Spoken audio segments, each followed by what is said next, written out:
everyone, and welcome back to today's video. So today's video is going to be a little different from my other videos in the sense that it's more of like a presentation sort of setup, but I felt like it was important for me to write this information out this way, that way you all could really grasp it. So as you can tell by the title, we're going to be talking about how to price your nail services, and this can be like nail technician pricing for anyone, not just beginners, even advanced nail technicians if you're ready to kind of upgrade your pricing a little bit, or if you're unsure of how to price. All right, so next thing we have are some things to consider. So, whenever you're configuring or thinking about pricing, you want to consider how much you want to make a year. You want to think about the cost that you um, sort of take on to run your business, and then how much have you invested into your business. So, like, have you been to nail school? Are you taking other educational courses? Like, do you run ads on Instagram or like through Facebook ads? Or are you running ads like in a local newspaper? Which I don't know if you would be doing newspapers, but like, if you're running ads with other small businesses, if you're investing in marketing materials, so like uh, business cards, posters, and things of that nature. So really think about that when you think about marketing materials, and then also think about what products are you using. So and we'll get more into that like in the next couple of slides. Also, so think about your product costs too. So with the products you're using, think about, okay, so for each service, what type of products am I using? How high of quality are they? How much do they cost me? Like expense wise. And then think about that. And then also, whenever you're considering a price for a service, think about also, is it popular in your area? And what's the average going rate for those services that are offered where you are?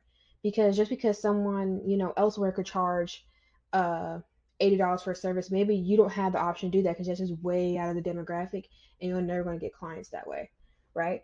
And then also, what items do you offer like outside of just your services? Like, are you selling like certain products? And we'll get more into what those type of products are as we go further on in the video. Okay. All right, so this is just a little bit of, and you guys, I'm sorry, this is my handwriting on my laptop. I have like a kind of like a Surface sort of situation going on. And then, okay, so for example, how much do you want to make? And think about this in a yearly sense. So let's say you're going to make um 55,000 a year, right? And this is a pretty okay rate. You can certainly make more than that as a nail technician, but I mean, you just don't have to know how to really just market yourself and things of that nature. All right, so let's say, but this also is not, Trump is just actually really good, especially if you're like, um, 18, 20, like that's a really good, you know, target mark to really sort of hit. All right, so let's say, like I said, so you want 55,000 a year, and think about how many weeks are in a year. If there's 52 weeks within a year, right, and then you work 6 days a week, you want to keep that in mind because we know with the 55,000 is a target goal, and then think about how many clients you're going to need to service daily. But the thing is, before we can sort of figure that out, we also need to figure out how much do first of all, what's your most popular service? Because that's what you're going to base the amount of clients you need to take in a day to reach your $55,000 goal on. Because that sort of determines um and your popular service is oftentimes really should be like your can sometimes be like your lowest service, or it could be like the one that's in the middle of your lower price service and your higher price service. So like maybe all you do is gel manis. Okay, that's my popular service. That's what I need to be basing these numbers on. Or if your most popular service is freestyle sets, then by all means go ahead. Which honestly, that normally isn't the case, but or most time, people's most popular sets are acrylic full sets, and in the sense that it's a clear acrylic, and then people want to get a gel polish add-on with the nails and do some sort of gel design or something like that. Or sometimes they do the cover color, like just the nude or the pink or whatever or the white. All right, so taking that into consideration, whenever you're trying to figure out how much the products for that service cost, you want to break it down into two categories, right? The ones that you have to replace the most. So, typically you're always replacing, your sanding bands, your files, like your nail files, nail tips, if you use those, or if you use forms, because, like these things are not reusable. If you are using them on several clients, that's a big no-no, and you really shouldn't be doing that, because, that definitely goes against state board and you can lose your license if somebody caught you doing that and reported you. Also, you could potentially put somebody at risk for an infection and stuff like that. Just don't do it. Okay. And then also think about like your dehydrator, your primer. And another really big item that really costs you a lot of money, besides like your powder, is the monomer. Monomer is typically what costs the most whenever we're doing these nail services, because you're using the most. Honestly, that's the part you use the most, and it's also the most expensive. Um, but yes, and then also think about your buffers that you use, to finish a service off. And then now the second category would be things that well, barbicide also kind of falls into that one, but in the same sense it doesn't, because you can make a thing of barbicide liquid, and you can use that barbicide for, I think you have to discard. I believe when I was in nail school, they said we had to discard it within 24 hours, or normally we just replaced it once each day, right? So barbicide. And then your implements as well. So implements, these are reusable items. These are things you're able to use more than once, and you can spread them out across clients so long as you're cleaning them. But the other things are your supplies, really.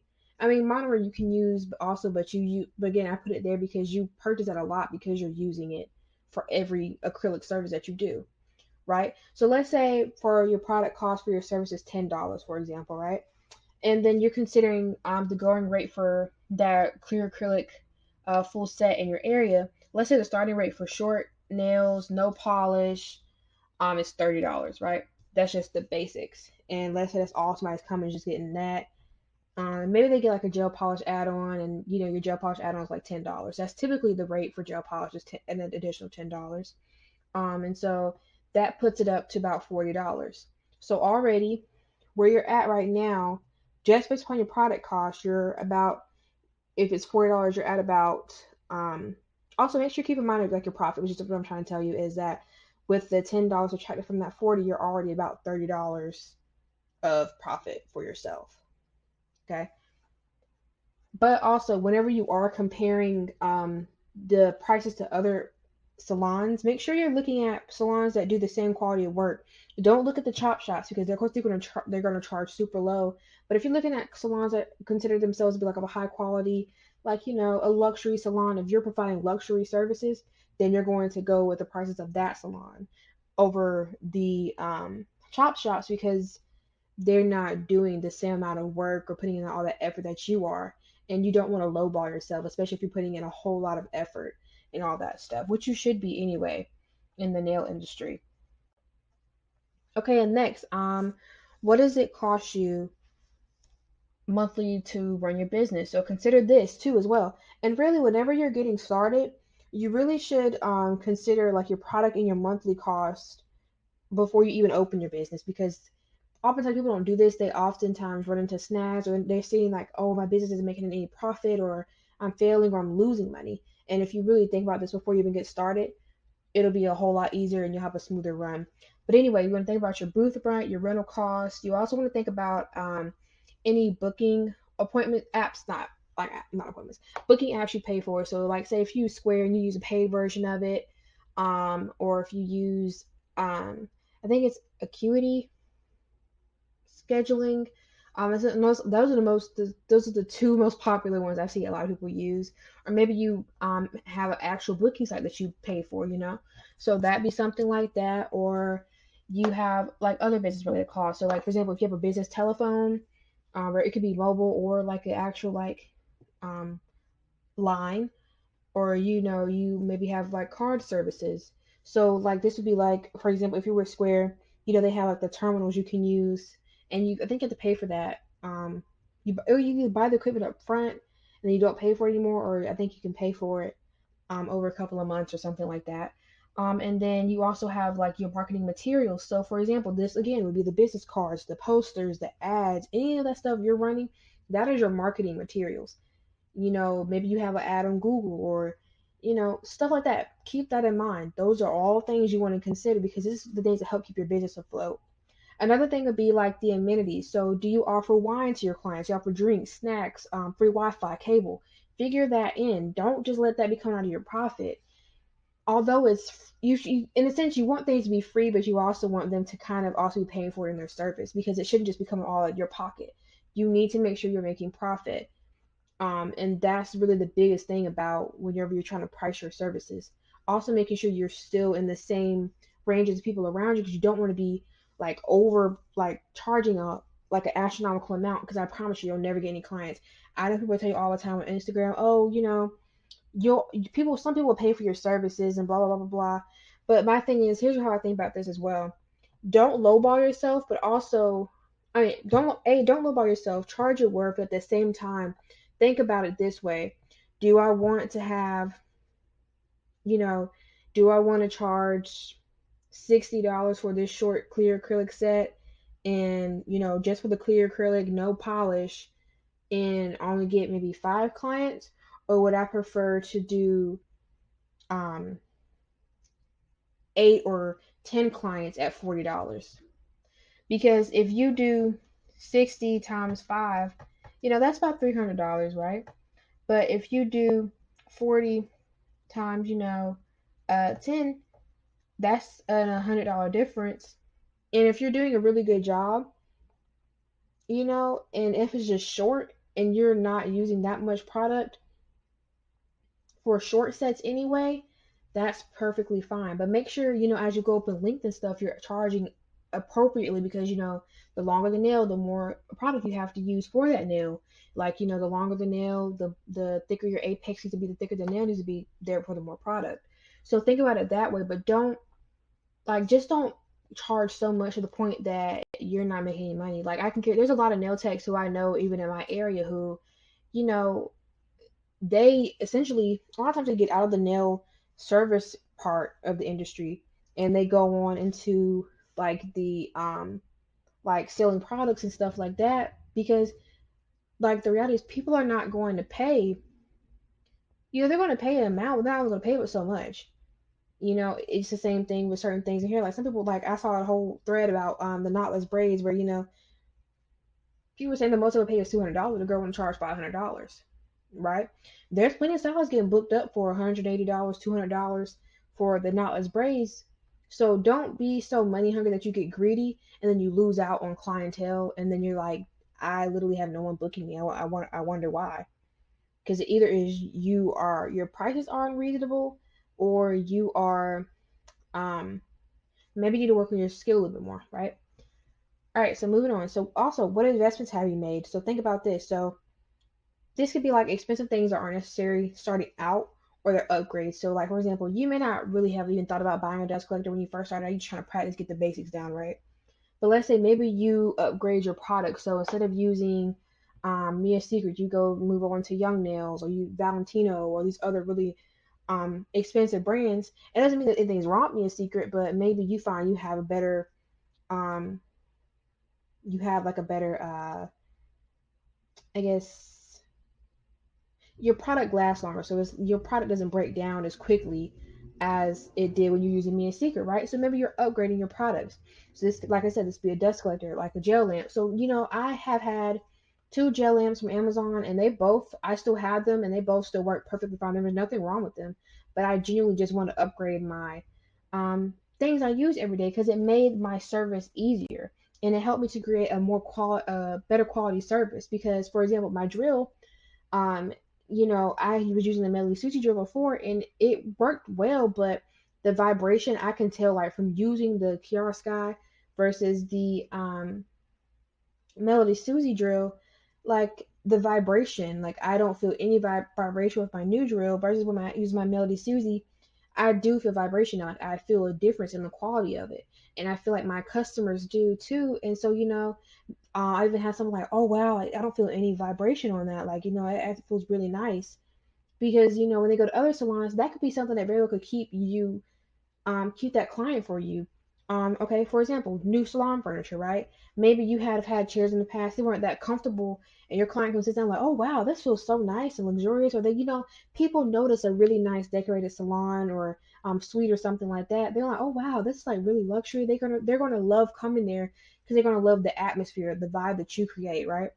Also educational courses. Maybe you learned some more techniques and you're showing your clients that, and they're like, wow, you learn how to do this? Okay, that's awesome. Well, let's try some of my nails. People love to try new things. Maybe you're keeping yourself updated on the trends, and you're going to these classes and learning how to do all these different designs and things. That's going to keep you building clientele, and that's going to keep your business afloat, right? So consider all those things. These are investments you're putting into your business. The last thing I'm gonna say is nail school. So if you went to nail school within the last 1 or 2 years, that'd be perfectly fine to sort of try to figure that into your prices because you want to try to make back your money from nail school. And stuff like that because that'll help you essentially pay that money back that you. I mean, you could have taken a loan. I don't know. But for example, like say you paid out of pocket and you want to make sure you're getting that money back because that was an investment to jumpstart your career. To be able to work in these salon suites or in the salon to do booth rent or other things like that. So or even to be able to legally work on people. And nail school's not cheap. Nail school typically runs you about 2,500 to 4,000. I know some people have told me they paid 6,000 for nail school, which that's a lot, considering. But hey, all right. So what items do you retail or do you sell to your clientele? So for example, maybe you make your own cuticle oil and you market it, or you purchase certain items from different brands that are like for the salon. So or professional grade, salon brands. Like you go to like the hair salon and they sell like different shampoos and other things you can their clientele can buy and take home with them so they can use the professional grade stuff at home. And you the stylist tell them, okay, this is how you use it, and maybe you're demoing it on your clients during your service. I'm like, oh, I really like that cuticle oil. That feels like really nice and luxurious on my skin. Um, and you're like, oh, well, if you like it, I do have it for this. Like, I sell it as well. And then they go ahead and buy that cuticle oil. That's money you're adding to your pocket. So that also helps you to so like whatever you're not meeting service wise, you may be able to make up for or gain extra money from your retail, the things you retail. So also, if you do soak off kits, right? Maybe you don't have time to do a bunch of soak offs, but you still want to get that money. Make soak off kits. Do like little things so that way your clients can do their own soak offs at home, and you still get money from it because they're buying soak off stuff from you. But it's also helping save you time to be able to fit more other services in the day that you would like to fit in the day, because that would help you because you're not having to worry about doing that soak off for 10, 30 minutes. Well, the soak offs are released about like 15 minutes, but the falling down process of 30 minutes that it takes, or 30 minutes to 45 minutes it takes for you to really, do that soak off, should then get started into their next full set. Whereas they can just come in and do the full set, and that's a whole another 40 minutes for another client or another service. That can be a pedicure, right? Also, think about like gift cards, like your certificates. If you're selling things like that, those are also things you retail. Like maybe it's coming around on the holiday season, and maybe you have clients who are all friends, and maybe they want to get one of their friends a gift card or thing for your service or something for their birthday. People like to get pampered on special occasions. They're gonna want to do that. Husbands, boyfriends, girlfriends, whatever. They're going to get their significant other. Maybe they want to help them get pampered for Valentine's Day or for their birthday. Like just special occasions. Think about that. Scrubs. Maybe you're doing a scrub on your client when you're doing a pedicure, and so I'm like, well, this is really good for your feet. So you can actually use it out of the shower, or maybe recommend certain lotions to them if you notice their feet are a little bit dry, they're struggling. Honestly, if you make them feel like you're catering towards them, and you're giving them these things to help enhance their skin and their nails and all that stuff, they're going to buy it from you, and you're making money in that aspect, right? So just keep that in mind. And then also think about when you're doing that, think about how many products you need to sell weekly. And this will vary week to week based upon how many clients you saw that week and how much money you made off of your services. And you just need to keep track of that.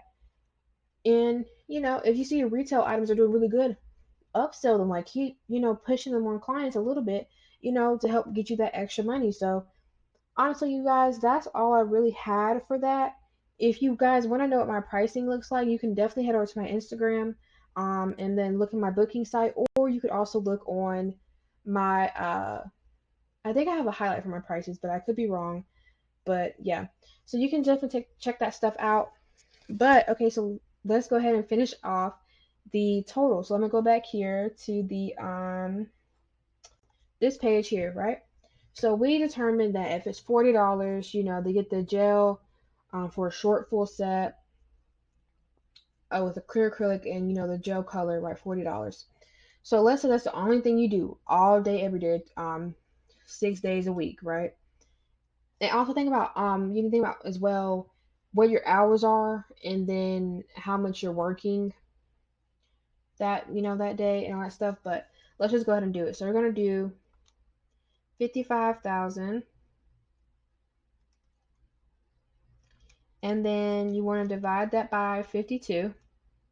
So that should give you about $1,000, right, per week. And then if you're working 6 days, you want on an average about 170 something dollars a day. So okay, so if after you do weekly, it's going to be $1,057. You can run it at about 1,060, right? And then you want to make 175. Like I said, I would go to 180 a day, right? And if you're doing 180, let's divide that by 40. If your one thing costs you is $40, right? You would need to do 4 clients a day at $40. And that's just, that's your most popular set. That could be like your lowest price set. And if you have people who come to you and they spend 60, 70, $80, $90, then you don't have to do as many clients. And then also, if you think about it, if you're, you want also to subtract, like the, what I'm trying to say, like you want to subtract, you go ahead and subtract your overhead costs, like your monthly bills and stuff like that. Subtract that from that. And then if you really want to make sure you're making that $55,000 a year in a strictly profit, then go ahead and make sure you're figuring that in, like I said, again, into your costs. But already, you're already making $30 worth of profit just based upon what your product cost is, if it's similar to this. But essentially, you want to you only want to, for each service you do, you want to have, I want to say, yeah, you want to at least we have like 3/4 of it be profit, and then 1/4 just needs to be, honestly, it really should be like a little less than 1/4 should be like your product cost, and then the other amount, maybe you have another fourth or a little bit less than a fourth, being your overhead cost, and then you're taking the other half is just strictly profit. That's not bad either, but make sure you're also taking that money and putting it back into your business, because, and which with that 1/4, you're already doing that. So out of your profit, your 3/4, you're already taking another 1/4 and putting it directly right back into your business, because those are things you need to help your business stay afloat. So I hope you all found this really helpful. In the sense of helping get you think about it and break it down. And you do have to do your research. I can't, tell you what to charge in your area because I don't know what your area looks like. But I'm just telling you what I had to think about these things, and so far it's worked for me and helped me to make sure I'm seeing a profit in my business. So, all right, you guys. So, yeah, and thank you for tuning in, and I will definitely see you all on the next one. And I do have a marketing video coming up soon, so definitely stay tuned for that one. But all right, you guys, have a good one. Bye.